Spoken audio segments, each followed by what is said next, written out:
मध्यरात्रीपासून सीएनजीच्या दरात वाढ झालेली आहे आणि पुणे शहरात मध्यरात्रीपासून जो 85.90 रुपये सीएनजीचा प्रति किलो दर होता तो आता 87.90 रुपये असल्याचं पाहायला मिळतंय। खरं तर मी आता पुणे शहरातील एका सीएनजीच्या पंपावर आहे आणि आपण पाहू शकता मोठ्या प्रमाणात या ठिकाणी खाजगी वाहनं असतील किंवा माल वाहतूक वाहनं असतील किंवा मुलांची वाहतूक शाळेत वाहतूक करणारी वाहनं असतील, रिक्षा असतील, यांनी सीएनजी भरण्यासाठी मोठी गर्दी केल्याचं पाहायला मिळतंय।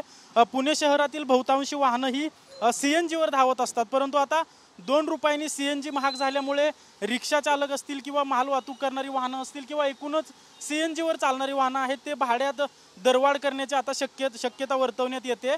जो 85.90 रुपये सीएनजी काल मध्यरात्रीपासून मिळत होता तो आता 87.90 रुपये असा प्रति किलो सीएनजीचा दर झाल्यामुळे आता खरं तर भाडेवाढ होण्याची देखील शक्यता वर्तवली जाते।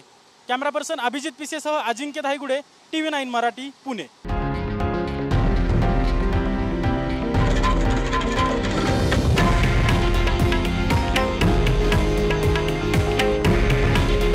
हे आहे देशातील नंबर 1 न्यूज नेटवर्क आणि आपण पाहत आहात TV9 मराठी।